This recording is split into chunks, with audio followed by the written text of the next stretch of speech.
எல்லோருக்குமே இனிய வணக்கம். எல்லோரும் எப்படி இருக்கிறீங்களா? நலமா இருக்கிறீங்களா?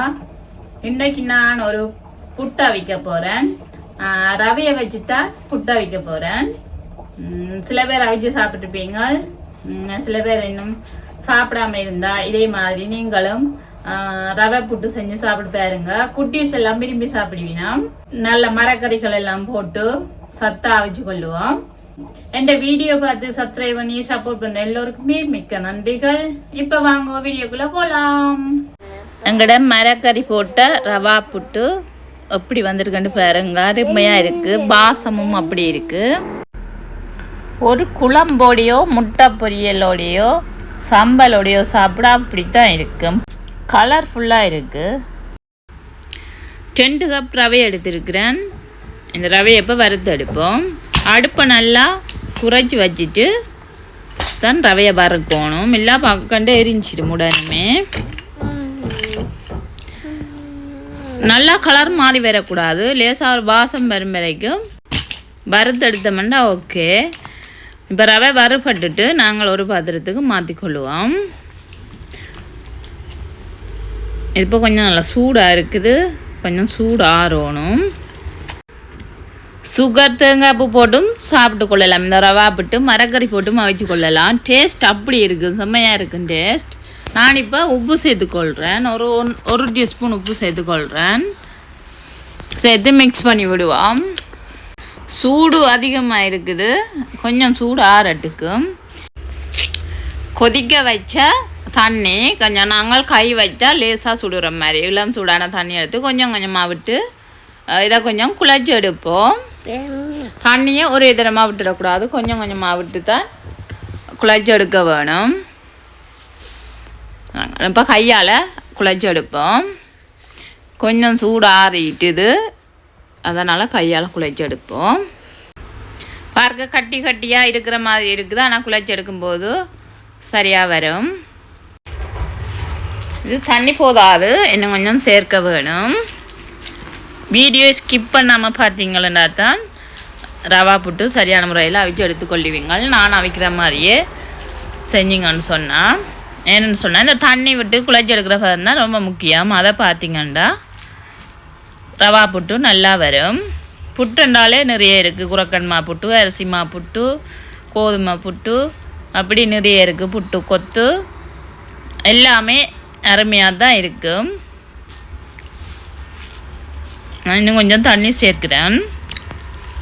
சேர்த்து பாருங்க. இப்போ இந்த பதத்துக்கு குழச்சி எடுக்கணும். இப்படி பிடிச்சா இறுக்கமாக இருக்கணும். உலர்த்தினா உலர்ந்து கொட்டணும். களி மாதிரி குழைக்கக்கூடாது. இது ஓகே இந்த பதம். இப்போ நாங்கள் மாவெல்லாம் குழச்சி எடுத்துட்டோம் ரவா புட்டுக்கு. இதோட நான் மரக்கறி சேர்த்துக்கொள்ள போகிறேன். கேரட் சேர்த்துக்கொள்கிறேன். 3 கேரட் மீடியம் சைஸில் வட்டி சேர்த்துக்கொள்கிறேன். அதோட லீட்ஸும் குட்டி குட்டியாக வட்டி வச்சிருக்கிறேன், அதையும் சேர்த்துக்கொள்கிறேன். இதுக்கு நான் சின்ன வெங்காயம் எடுத்துருக்கிறேன். சின்ன வெங்காயம் போட்டால் டேஸ்ட் நல்லா இருக்கும்.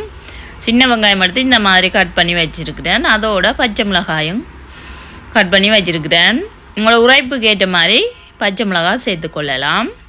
பச்சை மிளகாய் சேர்க்காவிட்டால் கட்டத்தூள் சேர்த்துக்கொள்ளலாம். அதோட கறிவேப்பிலையும் சேர்த்துக்கொள்கிறேன். எல்லாத்தையுமே சேர்த்து மிக்ஸ் பண்ணுவோம். பாருங்க, பார்க்கவே கலர்ஃபுல்லாக இருக்குது. வெள்ளை, சிகப்பு, பச்சை நல்ல கலர்ஃபுல்லாக இருக்குது பார்க்கவே. சத்தும் இருக்குது நிறையா. லீட்ஸ் கரெக்ட் எல்லாம் போட்டுக்கிறோம். இந்த மாதிரி குழச்சி எடுத்துக்கொள்ளுவோம்.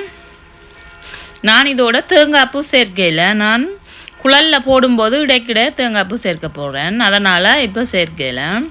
நீங்கள் இடையில் போடாவிட்டால் இந்த டைம் தேங்காய் பூ சேர்த்துக்கொள்ளலாம். தேங்காய் பூ கொஞ்சம் அதிகமாக சேர்த்தா டேஸ்ட் நல்லா இருக்கும்.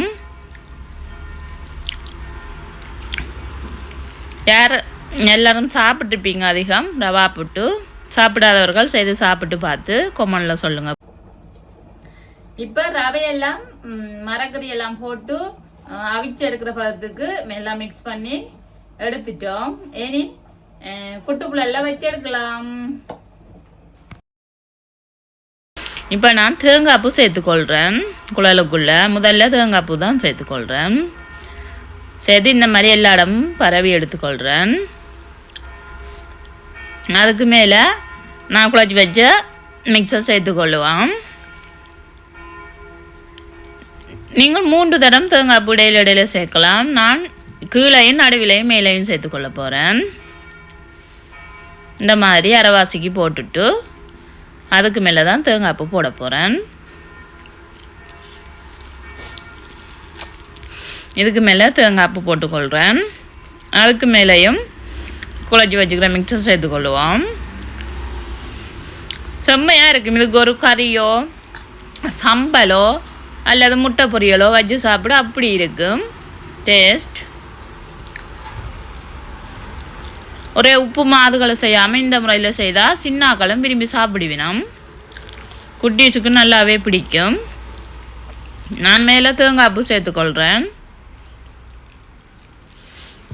சேர்த்து மூடிட்டு தண்ணி ஏற்கனவே கொதிக்க வச்சுருக்கிறேன். நல்லா கொதித்து வந்துட்டு தண்ணி மேலே குழலை வச்சுக்கொள்ளுவோம். அடுப்பை ஒரு மீடியமில் குறைச்சி விடுவோம். ஏன்னா நல்லா அவிஞ்சால் தண்ணி உள்ளுக்கொழுகி கொஞ்சம் ஈரப்பதனாக இருக்கும். அதால் அடுப்பை மீடியமில் வச்சுக்கொள்ளுவோம். இப்போ பாருங்க நல்லா மேலே ஆவி போகுது. உங்களுக்கு தெரியாது இதில் பார்க்க நல்லா ஆவி போகுது. ஆவி போனால் புட்டு அவிஞ்சிட்டு நாங்கள் இப்போ இறக்கி எடுத்துக்கொள்ளுவோம்.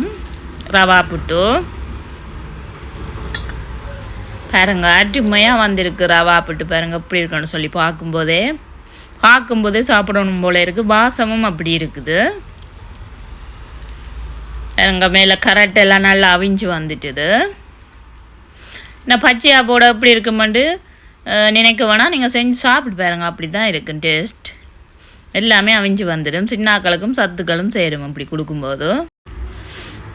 மீதி இருந்ததையும் அவிஞ்சு எடுத்துட்டேன். எனக்கு 2 கப் ரவையில் 2 குழல் புட்டும் ஒரு கால்வாசியும் வந்தது. இந்த மீதி இவ்வளோ இருக்குது. இதையும் ஒருக்கா அவிச்சு எடுத்தோம்னா ஓகே. நான் இப்போ ரவா புட்டெல்லாம் அவிச்சு முடிஞ்சுது பாருங்க. பார்க்கவே நல்லா அழகாயும் இருக்குது. டேஸ்ட்டும் அப்படி இருக்கும். நீங்களும் செய்து பார்த்து கமெண்டில் சொல்லுங்கள் அப்படின்னு சொல்லி. இதுக்கு சீனியும் சேர்த்து மரக்கறி போடாமல் சீனியும் சேர்த்து நிறைய தேங்காய் பூ போட்டு அவிச்சு சாப்பிட்டாலும் நல்லா இருக்கும். 2 முறையிலையும் செய்து கொள்ளலாம். நான் முட்டை தான் இன்றைக்கு பொரிச்சிருக்கிறேன். இந்த வீடியோ பிடிச்சிருந்தா லைக் பண்ணுங்கள், ஷேர் பண்ணுங்கள், சப்ஸ்கிரைப் பண்ணுங்கள். இன்னும் ஒரு அழகான வீடியோவில் பார்க்கலாம். உங்கள் கருத்துக்களை சொல்லுங்கள். நன்றி, வணக்கம். இப்போ புட்டெல்லாம் அவிச்சு எடுத்து முடிஞ்சுது. நீங்களும் இதே மாதிரி செய்து பார்த்து கருத்தில் சொல்லுங்கள். இந்த வீடியோ பிடிச்சிருந்தா லைக் பண்ணுங்க, ஷேர் பண்ணுங்க, சப்ஸ்கிரைப் பண்ணுங்க. இன்னும் ஒரு அழகான வீடியோவில் பார்க்கலாம். பாய்.